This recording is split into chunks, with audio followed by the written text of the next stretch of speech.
service emergency. Warning markers for firearms. Get on the ground! Block it in, block it in, block it in. He's now off in the field.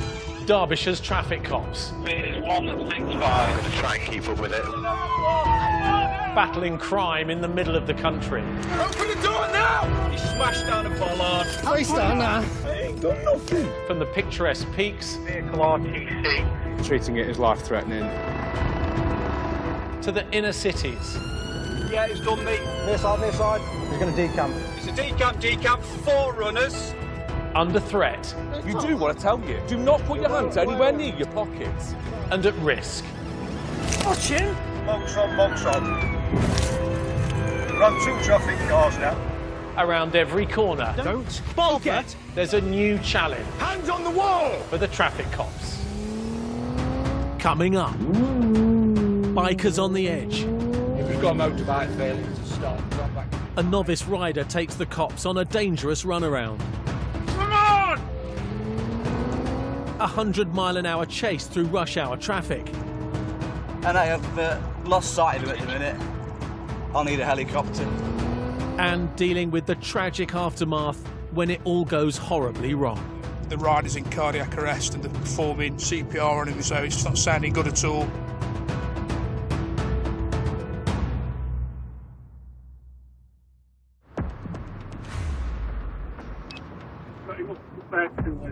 Stop to Stinging. Yeah, 2-4. Yes, after this traffic then. Move up, please.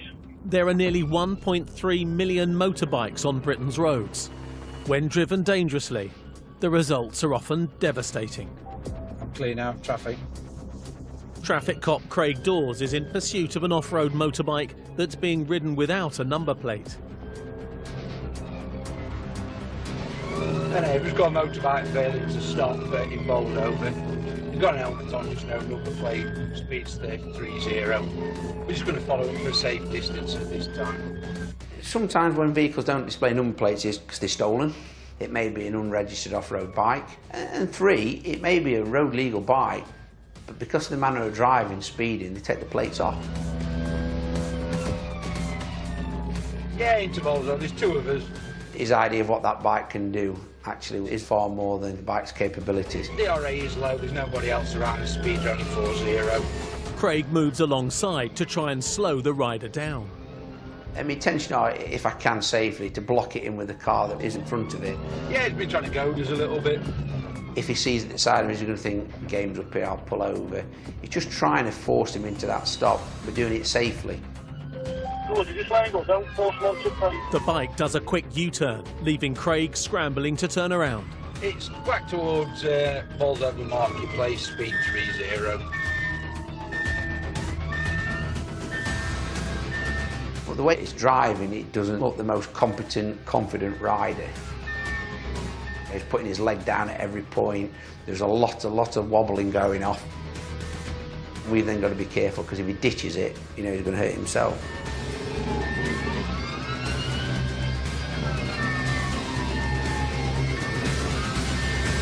Stand by, he's just approaching a red traffic light. Yeah, he's slowing.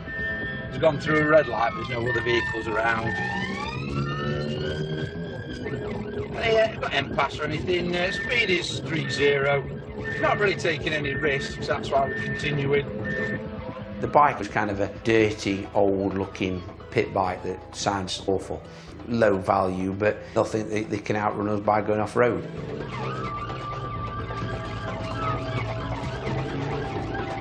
With the biker going across a park, Craig loses sight of him.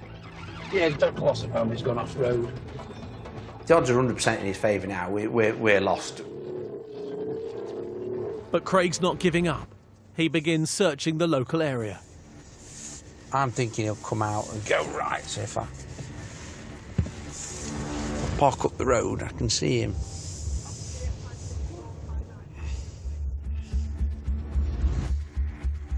Just see this bike flying past, I'm thinking, no way, I never thought I'd see that again. It's a bit like of a carry-on film where off we go again. Back towards the Texaco garage near New Station Road. Come by. He's undertaking overtaking vehicles, going on the wrong side, failing to comply with traffic lights. Approaching a set of lights, they're going through the sequence, they are red. They've gone through on red. Its car is low. No vehicles are coming to speed, you can see it. 150 yards from the right-hand turn towards Upper Langworth, and it's a right towards Shirebrook. My thoughts are, Renee, when he gets into Shirebrook, knows the area, he will go off-road. There is 2 off-road tracks coming up, so I'm assuming it's probably going to take one of those. Yeah, and it's left towards Langworth. I can hear the engine on the bike is struggling. He was doing a lot of messing around the engine. Entering in 3-0, speed is 50. DRA is low, stand by. Traffic lights are on red. He is slowing. DRA is gone back too high as he's gone through the light. Come on!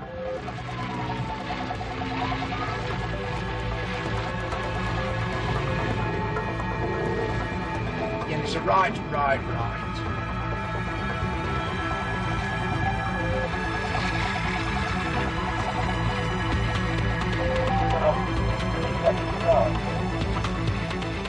It looks like he's just gone off-road a little bit, but it looks like he's struggling for fuel. He's messing around with the fuel tank. Towards alcohol.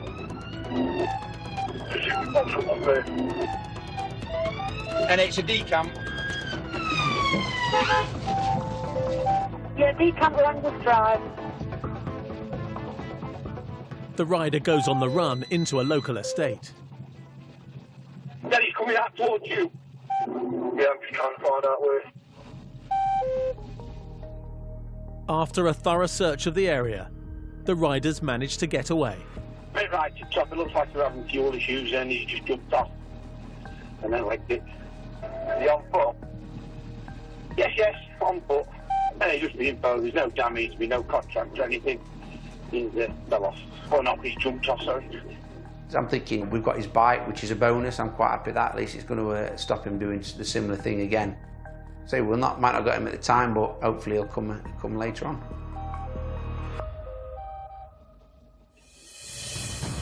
Coming up, a careless biker treating the roads like a racetrack. He comes off that, not good. The rider's in cardiac arrest. And a tragic accident. Come this way, he's lost it here and basically gone into the bus stop. But could it be a case of hit and run? Kind of hits the back of the car, doesn't it?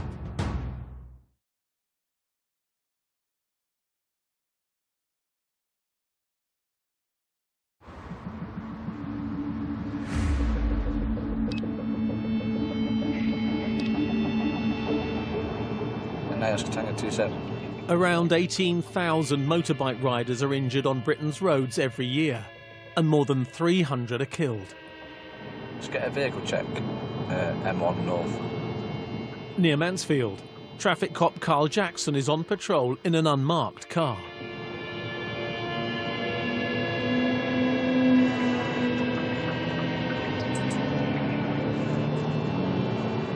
He's worth a follow, isn't he?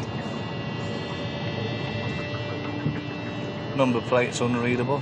The problem I have straight away with this particular bike is the rider is wearing shorts and a t-shirt, a pair of trainers, so he's not exactly got a lot of protection. If he comes off that, not good. Going to struggle to keep with him. Where's he going? In the UK, bikers are only required to wear a helmet. Many don't wear other protective gear which could save their life.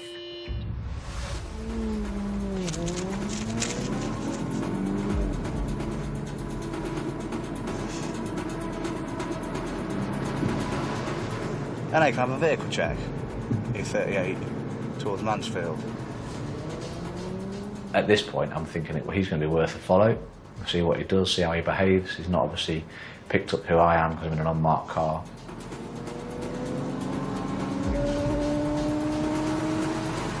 It's almost like if you're riding a sports bike, you have to ride it like you're racing it, riding it like they're on a racetrack, when they're not. Yeah, stand by. It's hard to read. It's a motorcycle. time to recover that. The speed that he's riding at is 3-figure speeds.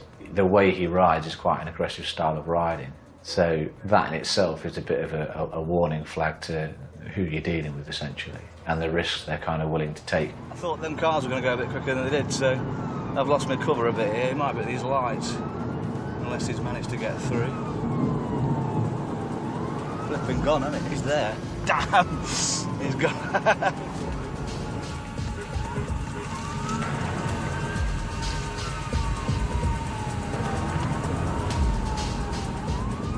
Where are we now? We'll do well to find him now. He's there, look. That's worth doing. I know that motorcyclist I tried to give the plate of is failing to stop.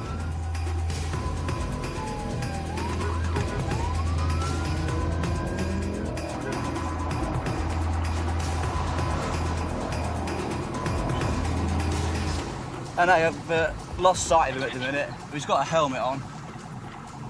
I'll need a helicopter. On older way. It's a total loss at the minute. I'll try and get the reg for it. It was on a very small number plate, but essentially it drew my attention because he was doing over 100 mile an hour on the A38, and it's disappeared now. Well, I'm never going to keep up with that. It'll do like 0 to 60 in about 3 seconds on that thing. Essentially, he had a small number plate and was driving a bit fast. So I don't know what else he's done, but he didn't want to stop, did he? But he's currently 1-0 to him because he's evaded capture. Essentially, the owner of that bike we will try and speak to or give a notice of intended prosecution. And as the owner, he needs to tell us who was riding it. Ideally, we'll find the bike and then just seize it because it gets that bike off the road and it prevents it from failing to stop in the future. The risk with that is I pursue that and he starts taking more risks, he's going to end up coming off that motorcycle at high speed in shorts and a t-shirt. It's frustrating that we haven't caught up with the chap at the time, but I can't dwell on it. It's on to the next job. You can only be lucky for so long. One day your luck runs out, doesn't it? And that's the day either we catch him or the day he kills himself.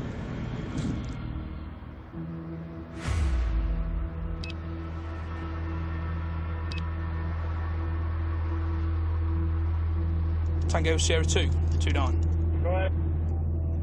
Ned, do you want me to continue to this other job or do you want me to divert to this collision? It's early evening and traffic cop Matt Cooling receives a report about a serious incident. And you monitor last, I'm going to divert. Yeah, 1024 will do. So there's a collision that's just been reported to us that involves a motorcyclist and it's possibly going to be a fatality. Some suggestion that both legs have been amputated and the rider's in cardiac arrest and they're performing CPR on him at the moment, so it's not sounding good at all. Carl Jackson is one of the first to respond. When I arrive, there is fire service there and helimed doctors on scene. The paramedics are doing CPR on the motorcycle rider. And so as I arrive, they are still trying to save his life. He is having CPR to try and get a pulse back in him, bring him back to life, give him some sort of chance. Okay. But unfortunately, that doesn't happen. His injuries are too severe and he's pronounced dead at the scene. N.A. Hems doctor pronounced deceased at 2039. Sadly, we do have multiple fatal collisions each year that involve motorcyclists. You know, each one is traumatic for that family and the emergency services that go and the witnesses that see it. You know, they're not nice things to deal with.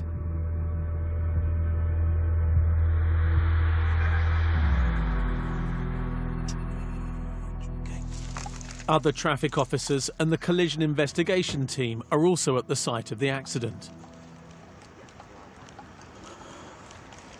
Sorry, just all right. Matt, cool. Are you happy to take over scene log now? Yeah, I've just got to go with Jacko just to go and see. You're doing the next kid? Family. Yeah. She already knows, but she's gone a bit... I've spoken to her already. Yeah. I'll go and do some family liaison stuff. Yeah. It's just single vehicle then? Yeah, he's come this way, he's lost it here, and basically he's come off the bike and he's gone into the bus stop, and that's what took his legs. And then he's landed there. Oh, crikey, mate. Riding it in a pair of shorts. Yeah, shorts and t-shirt. And trainers. And trainers. PC Chris Wells-Jackson is one of the first officers to arrive. The closest witness has seen him hit something over here, and the only thing that makes it obvious that he's collided with is the bus stop, because there's a smashed pane, and the marks that the collision investigation team have marked out on the road all sort of lead to that curbside, the bus stop, and then where the deceased laid with his vehicle. So it just appears at the moment that he's took this little bend too fast and he's not been able to make the bike go straight as he's come out of it, and he's gone straight into there. So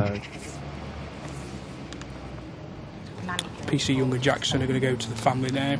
It's their job now to go and sadly update the next of kin now, formally, and then obviously answer any sort of queries and questions that they'll have now.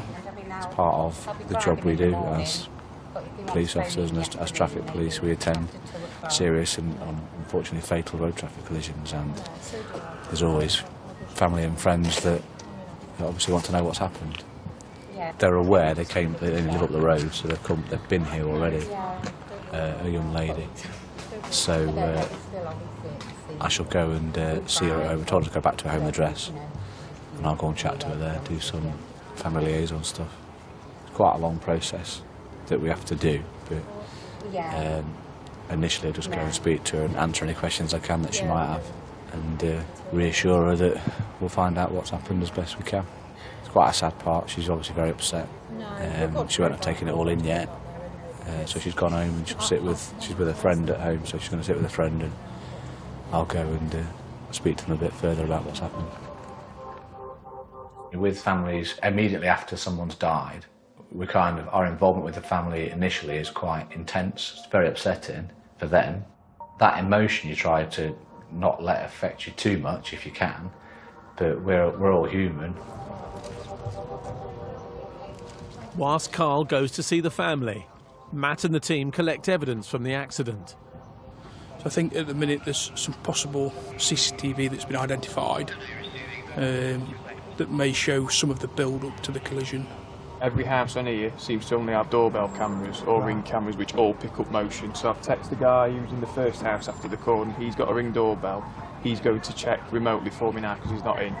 And he's going to text me if he's got anything on his footage between those times.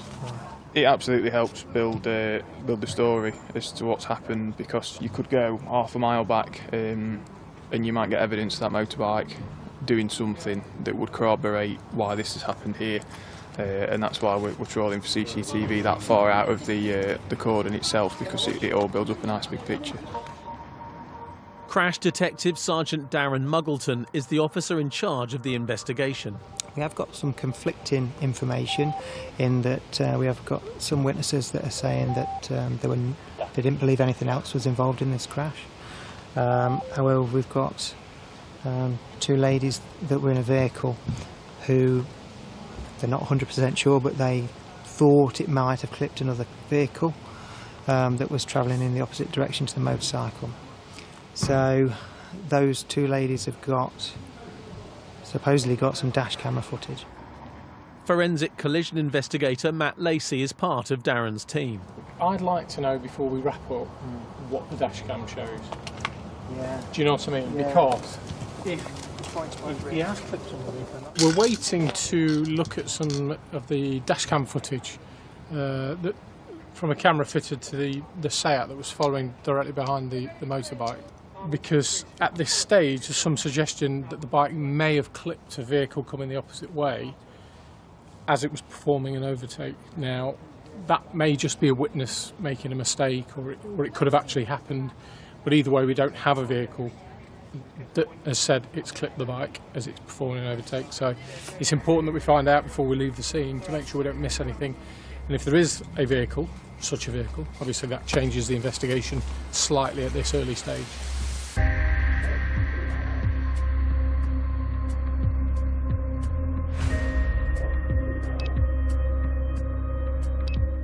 Back at the station, the team is watching the dashcam footage. He's been pretty quick there. He must be doing what, 60, 70 at least? Yeah, right, yeah. Look, brake lights on that car. Yeah, it's clips on. Yes, you do see him. Because he knows he has. He knows he's it, great. right. You look at his reaction. Yeah. He's coming around that bend there. He must know. Because he changes his course, doesn't he? Yeah. There. Yeah, he's brave. Kind of hits the back of the car, doesn't it? The car seems to almost twitch, doesn't it? The officers now need to track down the driver. Coming up, There's some suggestion it might be a hit and run as well now. Matt may have found the mystery vehicle. Oh, there you go, what's this here? That definitely looks fresh, doesn't it? And a biker lashes out when a drunk driver takes him out. Yeah. How much have you had to drink today?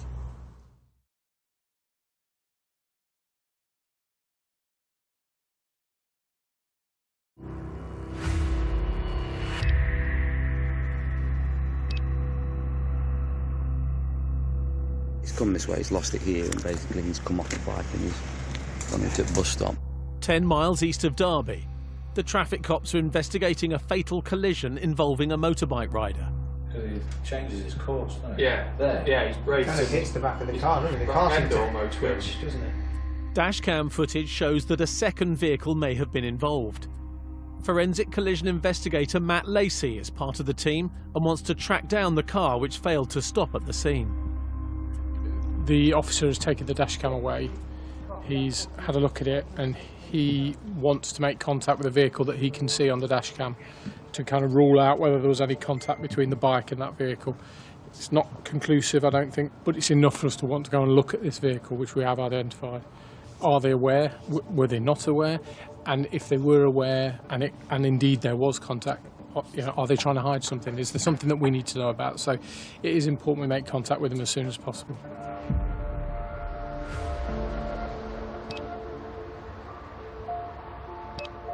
So we're making us way now to the registered keeper's address of that particular vehicle to establish, if we can, if it's involved in the collision itself. There could have been a coming together. That could have also then played a part in why the motorcyclist has then lost control. So we'll get there and we'll see if we can establish what part it's played. You have reached your destination. So I'm going down, mate. What you got? Your sign? Oh, that's it. Yeah, that's it. Yeah, park up.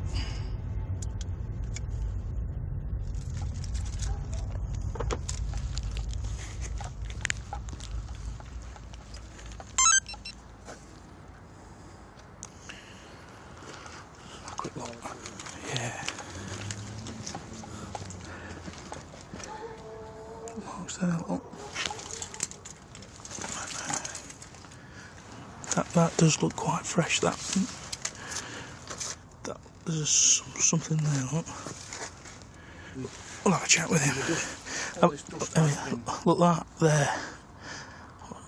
What's that there? How do you expect to come on that? Oh, there you go. What's this here? That's fresh, isn't it? Yeah, look at this here.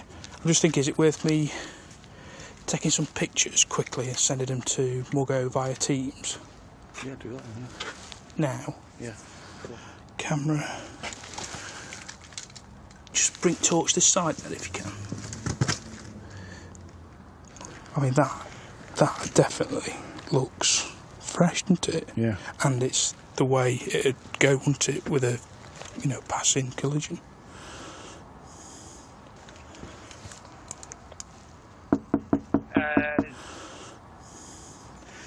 Hello. Oh yeah, thanks. Cheers. We've come because of a collision involving a motorcycle. What? Obviously, you know about it, mate. The first words out of your mouth. So, what is it you know about it then? Initial impressions of the driver was it almost anticipated us coming, which I thought was odd because he wasn't sat there denying he'd been involved in a collision or that he weren't aware of it. He obviously was. The man claims he didn't realise that the bike had made contact with his car until he stopped later and saw the damage. I find it odd that he'd not made any effort to contact the police, but in the same token, he may not have realised what's happened behind him and how serious it was. So, you know, that you just have to bear that in mind, that he may not be fully aware of what's actually happened. What's happened has resulted in a fatality, OK? Obviously, we've had a quick look at your car, and obviously it looks like, yes, there's fresh damage to your car. OK, so in our mind, obviously, we think that obviously it's because of the coming together, OK, with the bike and your car. As I say, we're quite happy at the moment to say that you're a witness, you know, and that you've been caught up in it. If we weren't, we would be, you know, unfortunately, we would end up arresting you at this stage. So, OK, thank you, Doc. Thank you. Cheers. Crash Detective Sergeant Darren Muggleton is still at the site of the accident. The damage is fresh, mate. It has been caused by the motorcycle, although he didn't realise that until later. He has also got dash cam, which is burnt or is put onto a memory stick. We're going to seize the car. We now know it's been involved in a collision because the registered keeper's admitted to that fact now. So our thoughts of all that looks fresh damage has now been confirmed. But we've breath tested him, the driver, and he's blown zero, so we know we won't drink driving or anything. That's not played a factor on. And all his driving documents are in order, so yeah, at the moment he'll be treated as a witness until, you know, unless something else contradicts that. If he'd done something wrong, or he thought he'd done something wrong, you know, would there have been a dash cam there? You know, would it have disappeared? Obviously, it's very serious if people do start tampering with evidence. But you know, I don't think, you know, he'd be answering the door saying, "Yeah, here you go. Here's the footage I've done for you." So he's obviously, you know, trying to be as helpful as he can.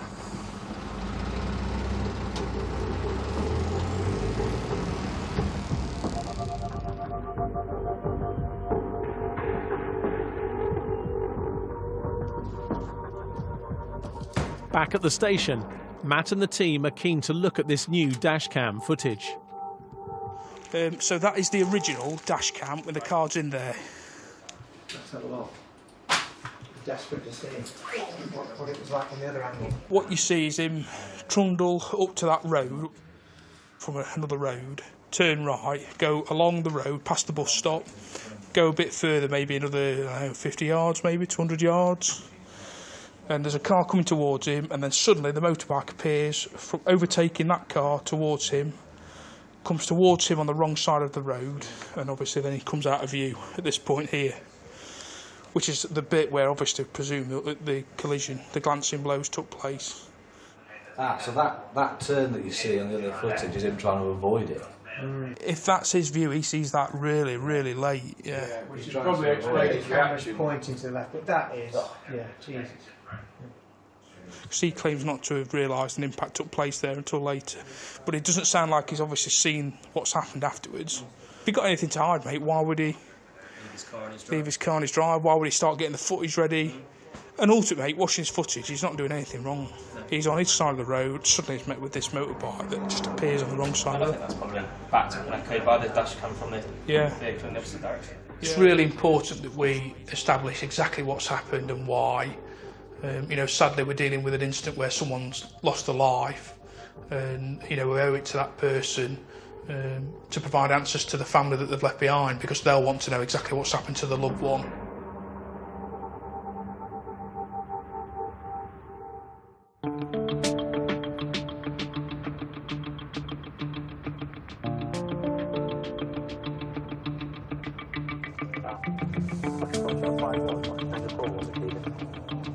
Before. Motorcyclists are 25 times more likely to have an accident than car drivers. Motorbike rider is where the accident has happened. The car, the front bumper's hanging off, whereas so he's the motorcyclist. Yeah, I see it. I'm just round the corner, I think. Traffic cop Dan Mitchell is responding to another collision involving a car and a motorbike. Got a further call that he's currently at the scene trying to keep the driver in the car. There's been some sort of altercation with the rider and the driver, so we'll just see what's occurring. Air 4 on stage 6. Are you the guy that's been knocked off? Can you just wait there? You're right. No, that's fine. We'll sort that out afterwards. What's occurred? Yeah. Knocked the man off the bike. Okay. The man on the bike has assaulted him. Yeah. But this man can't even walk straight. Okay. He's totally off his trolley. Okay. His car. Yeah. Is 2 streets down. He's got no front end on his car. Did you follow him down? There's another man that's followed me down as well. Is he with the other car? Yeah, and he's gone to get the registration of that car. Okay. Yeah. He did Do you want to have a seat? And I ask Tango 4-1. I think the crux of this is that the driver of the car that's now parked a couple of streets down has knocked this motorcyclist off. The motorcyclist got up and then assaulted the driver, and the driver's appears to be a bit drunk. So we've got a couple of offences here. Mate, do you want to follow me? Have you got any identification on you? Okay. He's a guy that's been knocked off the bike, but he's then clocked him. So. He's smacked straight in my face. Yeah. Come here. He smacked me. Yeah. Have you got your identification? I'll say name and address, everything. Yeah. When he smacked me, straight away, he fell over. Yeah. He smacked me on the face. Yeah. I didn't say anything wrong. Okay. He damaged me. Yeah, have a seat. Okay. Yeah. Always died with. Whilst Dan deals with the driver, a colleague talks to the motorbike rider.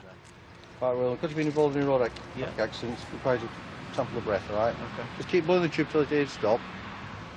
The rider says that the car pulled out of a side road in front of him.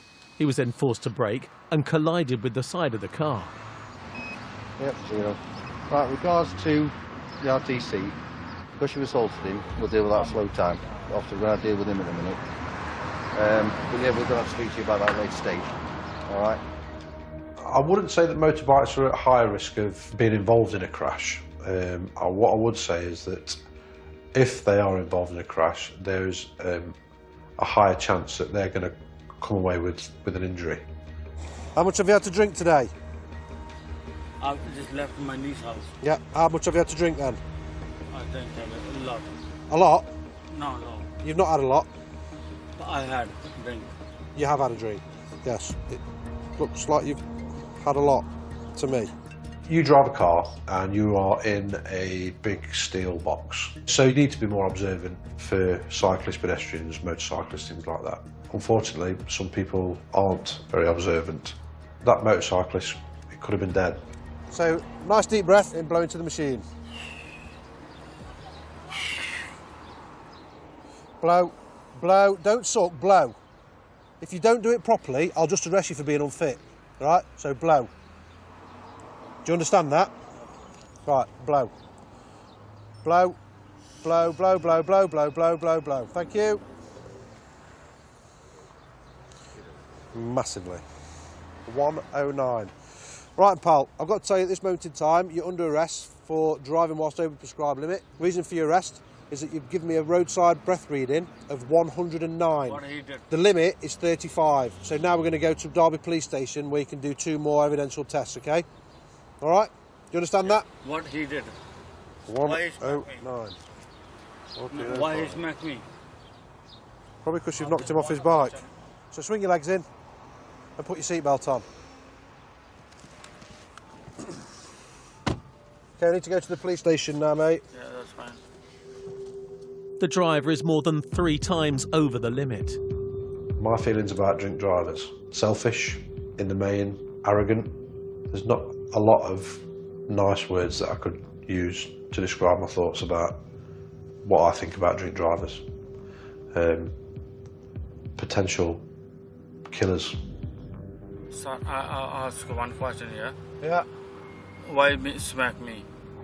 You've crashed into him. Understand, right? You have been drink driving, and you could have potentially killed someone. No. But let's be thankful that no one's dead. That's it. Yes. No one's died. That's it. Which is a blessing. Thank God. Yes. That way. Come on then, mate. Whoa, At the police station, The man's required to take 2 more breath tests. Off we go. He's blown 109, but then also given another reading of 111, which suggests that he's still going up, so the alcohol's still being absorbed. But he, as you can see, he was just so drunk, to the point where he couldn't even work the seatbelt in the back of the car. He couldn't stand up straight, he was talking over people. That just tells you how inebriated he actually was. And for the fact that someone thinks it's appropriate to be able to get behind the wheel of a car in that state is quite frankly disgusting. He has knocked the motorcyclist off. Thankfully there's no injuries, and thankfully there's no other collisions. That was someone's life waiting to be taken, I think. If he'd have gone any further, from what people have been saying, he's only just come out of that road, so he's not even made the first junction without colliding with someone, which is, it's just unbelievable, really. All right, see you in a bit. Get your head down. Coming up, that's a motorbike. Another biker in serious trouble. Stand by, just get injuries. As he ends up through the rear window of a Mercedes at 60 miles an hour. I seen him in the back of my car, just arms and the head.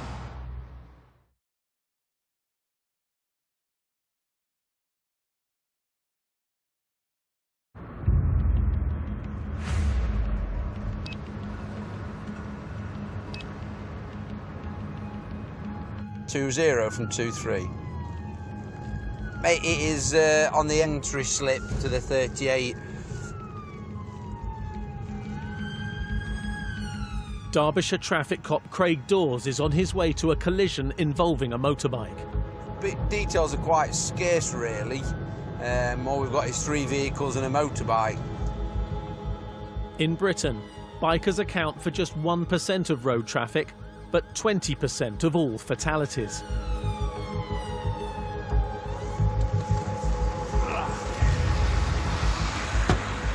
An 823, can we get highways as well, please? Gonna need recovery, full recovery for, that's a motorbike. The motorbike rider is being treated in the ambulance. Stand by, just get injuries if there's any. We've got any injuries, serious injuries or anything? It's running to back a car, it's not even touched the floor.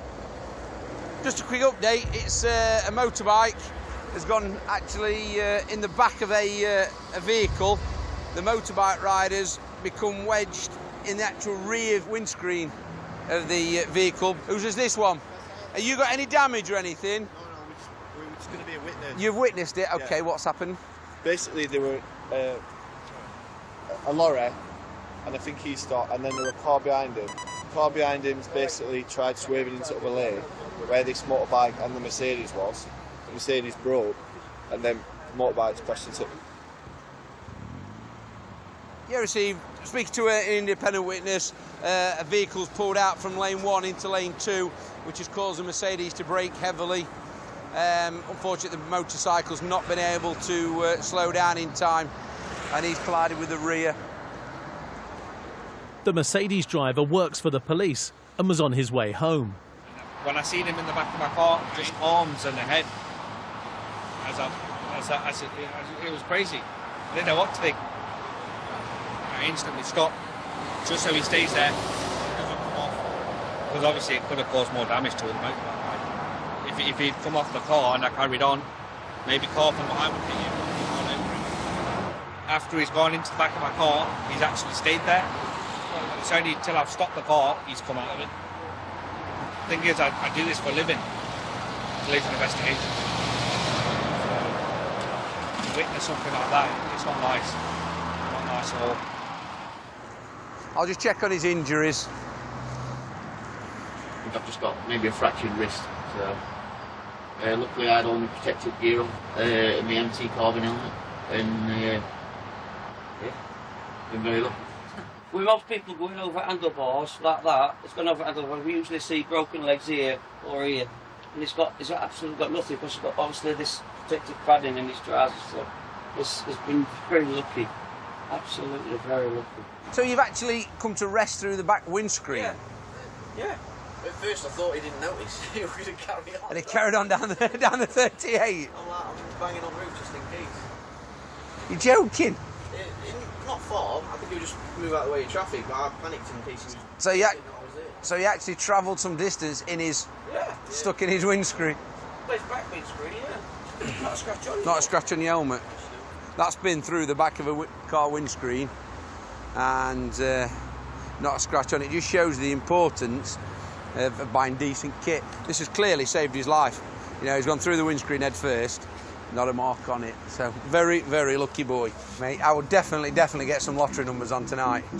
He valued his life. He took safety very, very seriously. And this is a great advert for the safety on bikes. You buy the correct gear and you might walk away. You can see from the state of that, it's got massive heavy front damage. I mean, he's probably been going 60, 70 mile an hour at least, so yes. Every year, more than 300 riders die on Britain's roads. One thing when you're on a bike is you're very, very vulnerable. You know, if you come off even at 15, 20 mile an hour, the chances are you're going to either injure or break something. If you run into something in a car, yeah, you'll bend the wing, you'll bend the bonnet. You run into something on a bike, it's going to be your legs, bones. If you come off, you are going to be hurt, unfortunately. We've all seen the guys that ride around with no gloves, t-shirt, shorts, flip-flops, and at 70 miles an hour, you come off a motorbike, you're going to be in a world of pain for a long time. Can't say it's always the motorcyclist's fault, but a lot of the time, the reason they come off is because of how they are riding on that day. Riding it like they're on a racetrack, when they're not. And they may well ride on a racetrack and have track days and fly around flat out at nearly 200 mile an hour, but the roads of Derbyshire are not designed for that. And that's where people get it wrong. In this episode, Who's got a motorbike failing to stop? the off-road biker who failed to stop for Craig Dawes could not be identified. Went right to the top, it looks like they're having fuel issues and he's just jumped off. But after the bike was recovered, it was confirmed to be stolen. He's worth a follow, isn't he? Hotel. The sports bike rider who raced away from Carl Jackson at over 100 miles an hour He's there. Damn! has not yet come forward, despite a notice of intended prosecution being sent to the owner's address. The bike owner could now also be facing charges of failing to provide details of the rider and fines and points on his licence. He smacked me on the paper. Yeah. I didn't say anything wrong. Okay. The drunk driver, who was punched by a motorcyclist in Derby, was convicted of driving over 3 times the limit. Massively. 109. And was sentenced to a community order, fined £100 and has been disqualified from driving for 2 years. With regards to the RTC, because you've assaulted him, we'll deal with that slow time. The rider received a caution in relation to the assault.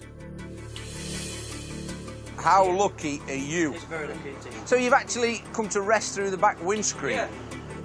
No action was taken against any of those involved in the accident on the A38, which resulted in the biker smashing through the rear windscreen of an off-duty crash investigator.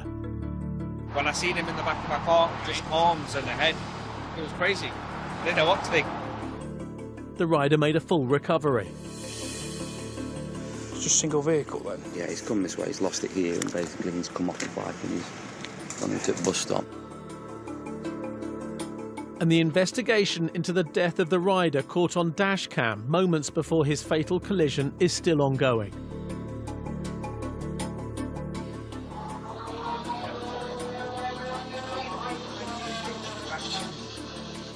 The only reason it's actually activated is not through motion, it's through how high that sound is as it's gone Of past. his exhaust. Of his exhaust, because otherwise it wouldn't pick anything up.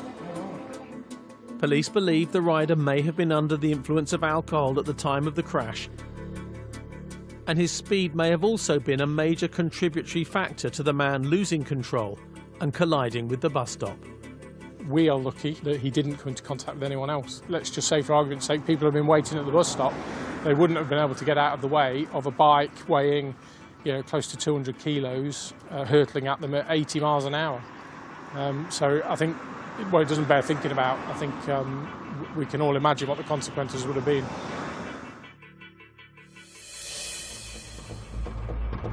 And the traffic cops are back in 2 weeks after springtime on the farm. If you or someone you know has been affected by any of the issues raised in tonight's programme, please go to channel5.com/helplines for information and support.